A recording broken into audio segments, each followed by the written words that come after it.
नमस्कार विद्यार्थी मित्रांनो, ज्यांना 10वी नंतर फर्स्ट इयर पॉलिटेक्निकला ऍडमिशन घ्यायचं आहे त्यांच्यासाठी हा व्हिडिओ अत्यंत महत्त्वाचा आहे। विद्यार्थी मित्रांनो, तुमची कॅटेगरी जर समजा ओबीसी असेल किंवा व्हीजेएनटी असेल, व्हीजेएनटी मध्ये एनटी ए असेल, एनटी बी असेल, एनटी सी असेल, एनटी डी असेल किंवा एसबीसी असेल स्पेशल बॅकवर्ड क्लास किंवा एसईबीसी असेल स्पेशली इकॉनॉमिकली बॅकवर्ड क्लास, या कॅटेगरीच्या विद्यार्थ्यांना कोणकोणते डॉक्युमेंट्स लागणार आहेत फर्स्ट इयर पॉलिटेक्निकला ऍडमिशन घेण्यासाठी ते आपण या व्हिडिओमध्ये बघणार आहोत। विद्यार्थी मित्रांनो, first year polytechnic admission process 2025-26 सुरू झालेली आहे। त्यालाच आपण मराठीमध्ये प्रथम वर्ष तंत्रनिकेतन प्रवेश प्रक्रिया 2025-26 असं म्हणतो। विद्यार्थी मित्रांनो, बऱ्याच विद्यार्थ्यांचे किंवा पालकांच्या मनामध्ये प्रश्न होता, सर आम्ही ओबीसी कॅटेगरी मध्ये येतो तर आम्हाला कोणकोणते डॉक्युमेंट्स लागणार आहेत। काही विद्यार्थ्यांच्या मनामध्ये सुद्धा हाच प्रश्न होता। काही जे व्हीजेएनटी कॅटेगरी मध्ये येतात तर त्यांच्या विद्यार्थ्यांच्या आणि पालकांच्या मनामध्ये होता हा प्रश्न होता की सर आमची कॅटेगरी एनटी ए आहे, एनटी बी आहे किंवा एनटी सी आहे किंवा एनटी डी आहे तर आम्हाला कोणकोणते डॉक्युमेंट्स लागणार आहेत, किंवा आमची कॅटेगरी एसबीसी आहे तर आम्हाला कोणकोणते डॉक्युमेंट लागणार आहेत, किंवा आमची कॅटेगरी एसईबीसी आहे तर आम्हाला फर्स्ट इयर पॉलिटेक्निकला ऍडमिशन घेण्यासाठी कोणकोणते डॉक्युमेंट्स लागणार आहेत। ते सर्व डॉक्युमेंट्स आपण या व्हिडिओमध्ये बघणार आहोत। तर सगळ्यात पहिल्यांदा जो फर्स्ट डॉक्युमेंट आहे ते आहे 10वीचे मार्कशीट। आता विद्यार्थी मित्रांनो, तुम्ही ऑनलाईन रिझल्ट बघितलेलाच आहे तर तुम्हाला ऑनलाईन मार्कशीट मिळालेलीच आहे, पण तुम्हाला त्याची ओरिजिनल कॉपी अजून मिळालेली नाही। तर ते तुमच्या शाळेमध्ये येईल आणि हे 10वीची मार्कशीट सर्व विद्यार्थ्यांना ही मार्कशीट तुम्हाला मिळणारच आहे। त्यानंतर सेकंड डॉक्युमेंट जे आहे 10वीचा शाळा सोडल्याचा दाखला, म्हणजेच त्याला आपण टीसी म्हणतो, हे डॉक्युमेंट सुद्धा सर्व विद्यार्थ्यांना मिळणारच आहे। शाळेमधनं 10वीची ओरिजिनल मार्कशीट आणि 10वीची टीसी हे कलेक्ट करायचे आहे। त्यानंतर डोमिसियल सर्टिफिकेट, हा जो सर्टिफिकेट आहे हे तुम्हाला तहसील मधून काढून घ्यायचं आहे। तर तुम्ही जे सेतू सुविधा केंद्र असतात तिथं जायचं, ऍप्लिकेशन करायचं, जे काही प्रोसेस आहे त्या प्रोसेसनं जायचं। तुम्हाला 2 ते 3 दिवसामध्ये तहसील मधनं हे डोमिसियल सर्टिफिकेट तुम्हाला मिळून जाईल। ज्या विद्यार्थ्यांकडे आहे त्यांना काही प्रॉब्लेम येणार नाही, पण ज्यांच्याकडे हे डॉक्युमेंट नाही त्यांनी लवकरात लवकर काढून घ्या, कारण रजिस्ट्रेशन प्रोसेस जे आहे ते 20 मे पासून सुरू झालेली आहे आणि त्याची लास्ट डेट 16 जून आहे, म्हणजे अजून बराच वेळ आहे। तर तुम्हाला हे डॉक्युमेंट काढून घेण्यासाठी सुद्धा भरपूर वेळ आहे, तर ह्या वेळेमध्ये तुम्ही हे डॉक्युमेंट काढून घ्या। त्यानंतर सर्वात महत्त्वाचं, वडिलांच्या नावे उत्पन्नाचा दाखला आणि आर्थिक वर्ष कोणता असायला पाहिजे, 2024-25 हे आर्थिक वर्ष असायला पाहिजे। ज्यांच्याकडे हे उत्पन्नाचं सर्टिफिकेट काढलेलं आहे त्यांनी एकदा त्या उत्पन्नाच्या सर्टिफिकेटवर व्हॅलिडिटी बघून घ्या। व्हॅलिडिटी त्याच्यावरती 31 मार्च 2025 पर्यंत व्हॅलिड असं असेल तर ते उत्पन्नाचं प्रमाणपत्र चालतंय, किंवा खूप जुनं असेल तर ते चालणार नाही। तर एकदा ते उत्पन्नाचं प्रमाणपत्र चेक करून घ्या ज्यांच्याकडे असेल त्यांनी, आणि ज्यांच्याकडे नाही त्यांनी हे वडिलांचं तुमच्या उत्पन्नाचं प्रमाणपत्र काढून घ्या।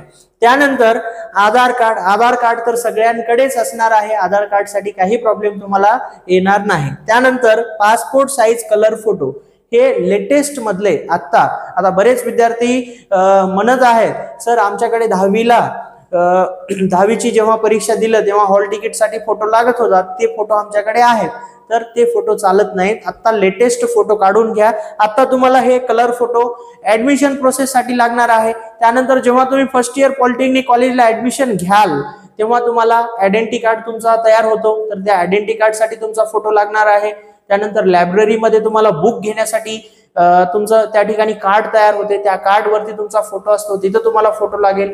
असे बरेच ठिकाणी तुम्हाला पासपोर्ट साईज फोटो लागेल, तर चांगला कलर पासपोर्ट साईज फोटो काढून घ्या।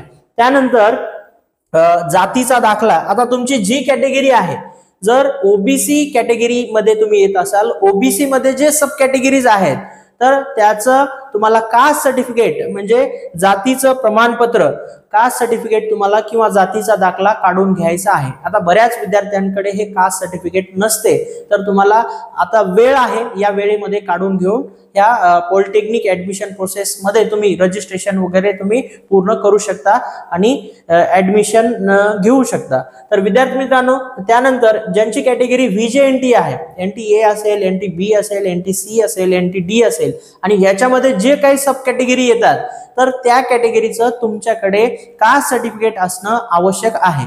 तर ज्यांच्याकडे नाही त्यांनी काढून घ्या. त्यानंतर SBC स्पेशली बॅकवर्ड क्लास, तर हे या कास्ट मध्ये सुद्धा बरेच सब कास्ट आहेत, तर त्या जे काही तुमची कास्ट असेल त्याचं कास्ट सर्टिफिकेट तुम्ही काढून घ्या.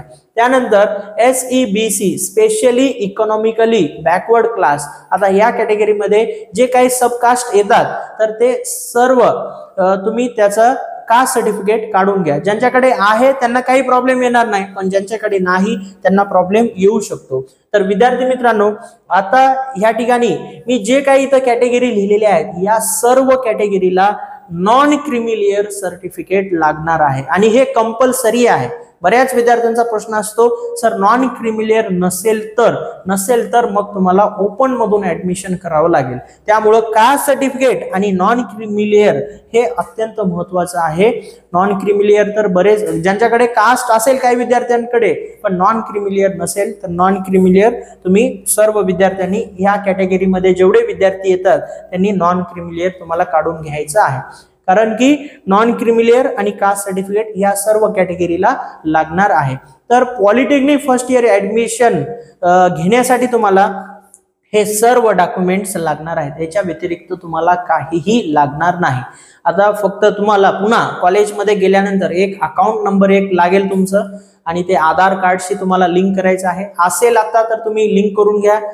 10वीला वगैरे काढलेले असेल तर स्टेट बँक ऑफ इंडिया म्हणजे SBIचं असणं आवश्यक आहे किंवा कुठल्याही नॅशनलाइज बँकेचं तुम्ही जरी तुमच्याकडे अकाउंट असेल तरी काही प्रॉब्लेम येणार नाही. विद्यार्थी मित्रांनो, तर हे होते फर्स्ट इयर पॉलिटेक्निक ला ऍडमिशन घेण्यासाठी लागणारे डॉक्युमेंट्स. तर हा व्हिडिओ जर तुम्हाला आवडला असेल तर नक्की या व्हिडिओला लाईक करा आणि आपल्या ह्या YouTube चॅनलला तुम्ही अजूनही सबस्क्राईब केलं नसेल तर लगेच सबस्क्राईब करून घ्या. असेच तुम्हाला ऍडमिशन प्रोसेस रिलेटेड नवीन व्हिडिओ आपल्या ह्या YouTube चॅनल वरती येत राहतील आणि तुम्हाला ऍडमिशन प्रोसेस मध्ये म्हणजे काही जरी प्रॉब्लेम आला तर तो प्रॉब्लेम आपण सॉल्व्ह करण्याचा नक्की प्रयत्न करणार आहोत. तर विद्यार्थी मित्रांनो, हा व्हिडिओ तुमच्या मॅक्झिमम मित्रांना पाठवा आणि ह्या व्हिडिओच्या डिस्क्रिप्शन मध्ये तुम्हाला ह्याच्या व्यतिरिक्त काही जरी डाऊट्स असतील, काही प्रॉब्लेम्स येत असतील तर मोबाईल नंबर दिलेले आहेत. त्या मोबाईल नंबरवरती तुम्ही कॉल करून पूर्ण माहिती घेऊ शकता. त्यानंतर या व्हिडिओच्या डिस्क्रिप्शन मध्ये पॉलिटेक्निक ऍडमिशन प्रोसेस 2025-26 असा एक आपण व्हॉट्सअप ग्रुप तयार केलेला आहे. तर त्या ग्रुपची लिंक आपण व्हिडिओच्या डिस्क्रिप्शन मध्ये दिलेली आहे. त्या लिंक वरती क्लिक करा आणि तो ग्रुप जॉईन करा. म्हणजे असेच नवनवीन व्हिडिओ आणि त्याच्या व्यतिरिक्त काही इम्पॉर्टंट डॉक्युमेंट्स त्या ग्रुपमध्ये येत राहतील आणि तुम्हाला नक्की त्याचा फायदा होईल.